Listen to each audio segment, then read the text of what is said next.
बिस्मिल्लाहिर्रहमानिर्रहीम। अस्सलाम वालेकुम।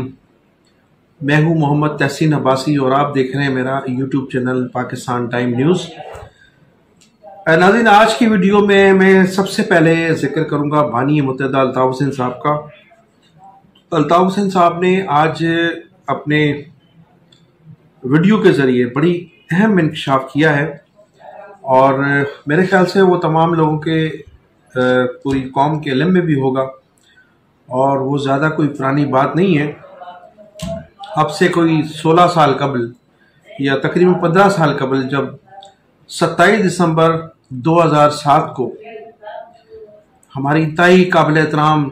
सिंध की लीडर थी मोहतरमा बेनज़ीर भुट्टो साहिबा, 27 दिसंबर 2007 को जब उनकी शहादत हुई, उसके मुतालिक जनाब अल्ताफ़ हुसैन साहब ने फरमाया है कि 27 दिसंबर 2007 को जब मोहतरमा बेनज़ीर भुट्टो की शहादत पिंडी के लियाकत बाग में हुई तो उसका रद्द अमल सिंध के शहरी इलाकों में हुआ था और उसमें निशाना बनाया गया था उर्दू बोलने वाली आबादियों को, उर्दू बोलने वाले लोगों को, उर्दू बोलने वालों की जायदादों को, उनकी दुकानों को, उनके मकानों को। डैरकी से लेकर कराची तक उन्होंने बताया कि 1200 गाड़ियां जलाई गई थी शहरियों की, अमलाक जलाई गई थी, घरों को लूटा गया था। और फिर इंतहाई अफसोसनाक खबर यह है कि कराची में जो खवातीन मुख्तलिफ फैक्ट्रियों में काम करती थी तो उनको अगवा किया गया था और उनके साथ जिस्मानी तशद्दुद किया गया था। सैकड़ों ऐसे केसेस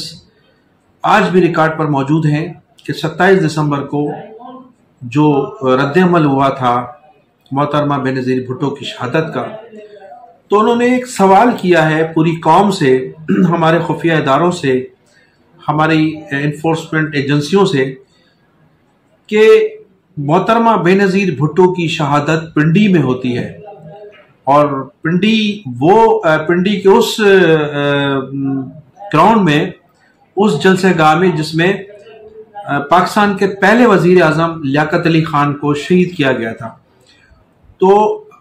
मोहतरमा बेनज़ीर भुट्टो की शहादत होती है लियाकत बाग, रावलपिंडी के लियाकत बाग में,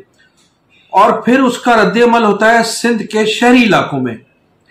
और उन रद्द-ए-अमल में कौन कौन लोग शरीक होते हैं और जब रद्द-ए-अमल होता है तो उन रद्द-ए-अमल में कौन कौन शामिल थे, किन किन लोगों ने उर्दू बोलने वाले महाजरों की अमलाक को लूटा, इस्मत दरी की गई, 1200 गाड़ियों को जलाया गया, मेन रोड पर जो गाड़ियां थी, ट्रक्स थे, उनको जलाया गया, उनको घरों में जो है। मुझे अच्छी तरह से याद है नाजरीन कि मैं तो उस वक्त ज़िले नाज़िम सैयद नासिर हुसैन शाह साहब थे हमारे सखर के। हम जब पन्नो आकिल पहुंचे उन मुतासिरीन के बाद जिन लोगों के घरों को जलाया गया था, तो उन मुतासिरीन का ये कहना था कि हमने पाकिस्तान बनते हुए भी ऐसे हालात नहीं देखे थे जो 27 दिसंबर 2008 को हमने हमारी नज़रों के सामने से गुजरे हैं। इस कदर बदतरीन हालात, इस कदर ख़ास तौर पर उर्दू बोलने वाले और सिंध में पंजाबी बोलने वालों की अमलाक को नजर आतिश किया गया, ज़मीनों की फसलों को जलाया गया, घरों को आग लगाई गई, लोगों को तशद्दुद किया गया और कई लोग इस तशद्दुद के ज़रिए मारे भी गए थे। तो बानी मुत्तहदा अल्ताफ़ हुसैन साहब ने अपनी नौजवान नस्ल को, जिन्होंने अल्ताफ़ हुसैन को देखा नहीं है, जिन्होंने अल्ताफ़ हुसैन को सुना नहीं है, जिन्होंने अल्ताफ़ हुसैन की कभी सियासत को देखा नहीं है, उनको उन्होंने एक वीडियो के जरिए ये पैगाम दिया है कि हमारे यहाँ ऐसे हालात भी रहे हैं कि शहादत पिंडी में होती है, लियाकत बाग में, और उसका रद्द-ए-अमल अगर होता है तो सिंध के शहरी इलाकों में। पाकिस्तान में मोहतरमा बेनज़ीर भुट्टो की शहादत के हवाले से कहीं भी कोई रद्द-ए-अमल नहीं हुआ था। अगर हुआ था तो सिंध के शहरी इलाकों में, और वो हुआ था महाजरों के घर पर, महाजरों की अमलाक पर, और महाजरों की गाड़ियां जलाई गई थी, फैक्ट्रियां जलाई गई थी اور فیکٹریوں میں کام کرنے والی خواتین کے ساتھ جس طرح سے زیادتی کی گئی تھی، جسمانی تشدد کیا گیا تھا، وہ آج بھی ریکارڈ پر ہے۔ الطاف حسین صاحب نے ایک آج سوال کیا ہے کہ اس وقت ہماری رینجرز کہاں تھی، ہماری پولیس کہاں تھی، ہماری دوسری جو قانون نافذ کرنے والی ایجنسیاں تھیں وہ کہاں تھی؟ اس وقت 3 دن تک کوئی فورس ہمیں نظر نہیں آئی اور ہمارے مہاجروں کی املاک عزتیں لٹتی رہیں، املاک جلائی جاتی رہیں، گھروں کو آگ لگایا گیا، گاڑیوں کو آگ لگایا گیا۔ تاریخی حوالے سے وہ یہ تمام باتیں بتا رہے تھے اپنے کارکنان کو۔ اس میں انہوں نے ایک اہم بات یہ بھی کہی کہ میں کبھی بھی یہ الزام عائد نہیں کروں گا کہ وہ تمام جو رد عمل تھا کیا اس کے پیچھے آصف علی زرداری کا ہاتھ تھا، کیا بلاول بھٹو زرداری کا ہاتھ تھا؟ قطعی نہیں۔ انہوں نے کہا کہ اس پرتشدد واقعات میں نہ تو آصف علی زرداری کا ہاتھ تھا، نہ بلاول بھٹو زرداری کا ہاتھ تھا، نہ پیپلز پارٹی کی دیگر نچلی قیادت کا ہاتھ تھا۔ پھر مجھے یہ بتایا جائے کہ اس میں کون ملوث تھا جنہوں نے مہاجروں کی املاک کو جلایا تھا، خواتین کی عزت کو تار کیا تھا اور لوگوں کی گاڑیوں کو جلایا گیا تھا۔ انہوں نے کہا کہ میں یہ سوال آج پوچھتا ہوں کہ اس کے پس پردہ کون تھا؟ پنڈی میں شہادت ہوئی تھی اور اس کا رد عمل پورے سندھ میں تھا۔ ناظرین، اس وقت میں بھی ایک صحافی تھا، صحافت کی ایک جرنلزم کی حیثیت سے میں نے بھی پورے سندھ کا وزٹ کیا تھا۔ حقیقت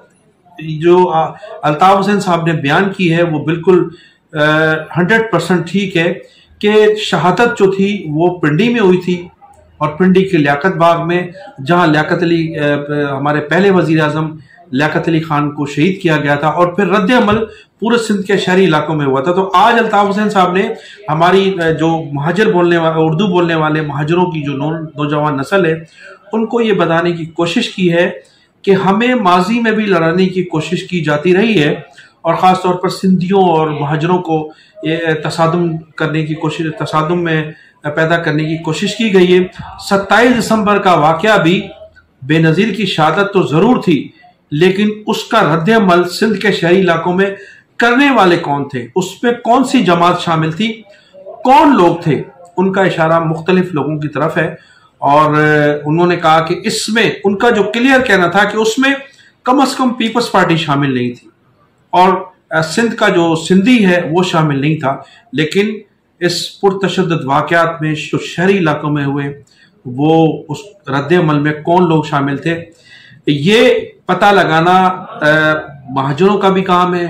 اور سندھیوں کی قیادت کا بھی کام ہے، اور پھر پاکستان پیپلز پارٹی کی قیادت کا بھی کام ہے کہ وہ ان پر جو داغ لگا ہوا ہے،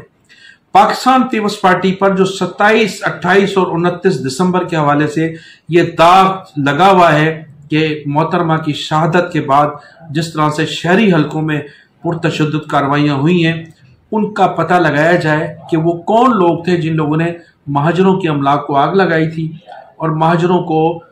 نقصان پہنچایا تھا۔ تو ان کا یہ کہنا تھا کہ اس میں نہ تو بلاول بھٹو زرداری شامل تھے، نہ آصف علی زرداری شامل تھے، اور نہ ہی پیپلز پارٹی کی مقامی قیادت علاقوں میں شامل تھی، کیونکہ شہری علاقوں میں پاکستان پیپلز پارٹی اتنی ماضی میں مضبوط نہیں تھی، اور اس لیے اس رد عمل کے طور پر اگر کہیں تھوڑا بہت پاکستان پیپلز پارٹی کے لوگ ملوث ہوں گے تو وہ نہیں کہا جا سکتا، لیکن بنیادی طور پر جو اتنا بڑا واقعہ ہوا تھا اور اس قدر واقعات میں جو پرتشدد کارروائیاں ہوئی تھی، اس میں لوگ بھی مارے گئے تھے، اس میں کون لوگ تھے، یہ آج تک سوالیہ نشان بنا ہوا ہے۔ دوسری میں آپ کو بات عرض کرتا چلوں ناظرین کہ متحدہ قومی موومنٹ بہادرآباد کی جانب سے الطاف حسین پر یہ الزامات عائد کیے جاتے رہے ہیں کہ وہ پاکستان پیپلز پارٹی سے انتخابات کے بائیکاٹ کے حوالے سے پیسے وصول کرتے رہے اور پیمنٹیں ان کو ہوتی رہیں گی، لیکن آج میں آپ کو یہ بات بتا دوں کہ وہ آج تک ثابت نہیں کر سکے، متحدہ قومی موومنٹ بہادرآباد کے لوگ آج تک الطاف حسین پر یہ ثابت نہیں کر سکے کہ انہوں نے کس مد میں اور کب پیسے لیے، لیکن آج میں آپ کو یہ ضرور بتاتا چلوں کہ متحدہ قومی موومنٹ بہادرآباد کی جانب سے ماضی میں جب پاکستان پیپلز پارٹی کی حکومت کی تھی، جس کو وہ تنقید کا نشانہ بناتے رہے ہمیشہ मुत्तहदा कौमी मूवमेंट बहादुराबाद के लोग, उस हुकूमत में तमाम जो MNAs थे, MPs थे, राब्ता कमेटी के मेंबरान थे, उन सब के एक अलग अलग अफसरान तैनात थे और उनमें वो बाकायदा उनको मुबैना तौर पर बताया जाता है कि उनको अदायगियाँ होती थी और वो न सिर्फ इनके घर के किचन चलाते थे बल्कि माली फ़वाइद भी उन्हें हासिल थे। तो अब आज जो एक बात खुलकर सामने आई है, एक नवीद अनवर है KDA में, वो आज से कई साल पहले, कई साल कबल मुत्तहदा कौमी मूवमेंट जब इक़्तिदार में थी तो प्लम्बर भर्ती हुए थे और प्लम्बर भर्ती ज़ाहिर है प्लम्बर 2 स्केल या 3 स्केल या 4 स्केल का होगा, लेकिन आज वो 19वें ग्रेड में है। जब पीपल्स पार्टी के दौर में सूबाई वजीर बल्दियात सैयद नासिर हुसैन शाह ने उन्हें उनकी नशिस्त उनकी पोस्ट से हटाया तो डॉक्टर खालिद मकबूल सिद्दीकी साहब ने न सिर्फ कई फ़ोन किए नासिर शाह साहब को उसकी पोस्टिंग के लिए, बल्कि उसकी पोस्टिंग के लिए अज खुद बनफ्स नफीस नासिर शाह से मिले और नासिर शाह से रिक्वेस्ट की कि ये मेरा आदमी है, इसको उसी पोस्ट पर रखा जाए जिस पर ये थे। तो अब इसके अलावा भी नाज़रीन मैं आपको बताता चलूं कि बहुत सी ऐसी शवाहिद मौजूद हैं कि मुत्तहदा कौमी मूवमेंट के लोग अपने ज़ाती काम तो ज़रूर लेते रहे पाकिस्तान पीपल्स पार्टी से, और इल्ज़ामात जो हैं बानी मुत्तहदा अल्ताफ़ हुसैन पर लगाया गया कि उन्होंने एक भारी रकम उनसे वसूल की है। और आज भी ये कहा जा रहा है कि जो लोग मुत्तहदा कौमी मूवमेंट बहादुराबाद छोड़कर जा रहे हैं और जो पीपल्स पार्टी ज्वाइन कर रहे हैं तो उन सब का ताल्लुक मुत्तहदा कौमी मूवमेंट 90 से है और वो 90 अल्ताफ़ हुसैन के इशारे पर पाकिस्तान पीपल्स पार्टी ज्वाइन कर रहे हैं। अच्छा, इसके अलावा एक और मेरे पास बड़ी अहम खबर ये है कि साबिक गवर्नर सिंध जनाब डॉक्टर इशरत लबाद और बाबर गौरी के मुतालिक जो मुझे आज इतलात मिली है, मैंने काफ़ी कोशिश की कि बाबर गौरी साहब से भी राब्ता किया जाए, उनको मैंने टेलीफोन भी किए, राब्ता करने की कोशिश की, लेकिन मेरे सोर्स ने मुझे बताया है कि ये दोनों जल्द पाकिस्तान पीपल्स पार्टी ज्वाइन करने जा रहे हैं और पाकिस्तान पीपल्स पार्टी ज्वाइन करने के बाद इनको पूरा डिस्ट्रिक्ट सेंट्रल दिया जाएगा और डिस्ट्रिक्ट सेंट्रल में ये पूरी तरह से तमाम टिकटें भी इन्हीं के जरिए तकसीम की जाएंगी। इसमें डॉक्टर आसिम साहब की भी मुशावरत शामिल होगी। तो ये मिलकर पूरे डिस्ट्रिक्ट में अपने नुमाइंदों को खड़ा करेंगे मुत्तहदा कौमी मूवमेंट बहादुराबाद के मुकाबले में और कोशिश करेंगे कि पूरी तरह से डिस्ट्रिक्ट सेंट्रल को स्वीप किया जाए। तो इस वक्त तक की ये सूरत हाल है, लेकिन मैंने तमाम बहुत कोशिश की है कि आज बाबर गौरी साहब से रब्ता मेरा हो जाए,